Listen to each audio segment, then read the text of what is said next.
আপনার কাছে বিষয়টা কেমন লেগেছে? আসিফ কি জানেন যে বাংলাদেশের জনগণ তার এই আচরণে কেমন মনে করছে? তার সাথে কথা হয়েছে? আচরণটা আপনার কাছে কেমন লেগেছে? দেখুন, জবাবদিহিতা এবং প্রাতিষ্ঠানিক জায়গার ক্ষেত্রে বিনয়টি সেটি মুখ্য নয়। মুখ্য হচ্ছে সেখানে আমার অ্যাকাউন্টেবিলিটি নিশ্চিত হচ্ছে কিনা। আমরা কিন্তু বিনয়ের প্রাতিষ্ঠানিক অনেক বহিঃপ্রকাশ দেখেছি গণভবনে, মানুষ কিন্তু প্রচুর পরিমাণ বিনয় ছিল, কিন্তু এই বিনয়টি সেটি ছিল তোষামোদের ভাষা। এবং এই বিনয় দেখাতে গিয়ে মাননীয় প্রধানমন্ত্রীকে কিভাবে স্টেজ পারফর্মের মধ্য দিয়ে কিভাবে মানুষ বিনয় দেখিয়েছে সেটি মানুষ গত 16 বছর দেখেছে।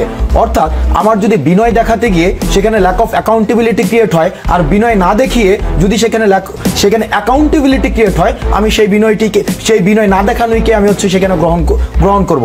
আপনি যদি দেখেন যে আসিফ যেই মন্ত্রণালয়ের দায়িত্বে গিয়েছে, সেখানে গত বেশ কিছু বছর ধরে কি পরিমাণ ব্যর্থতা, কি পরিমাণ রাজনীতি আমরা দেখেছি, যে মানে এই বিষয়গুলো মানুষের সামনে কিন্তু এসেছে।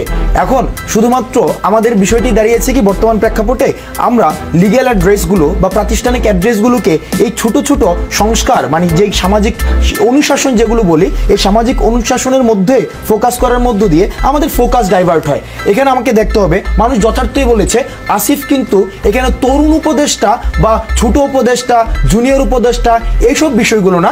আসিফ সেখানে উপদেষ্টা, সেখানে 50 বছর মানুষ থাকলে একটা উপদেষ্টা, 10 বছরের মানুষ থাকলে একটা উপদেষ্টা।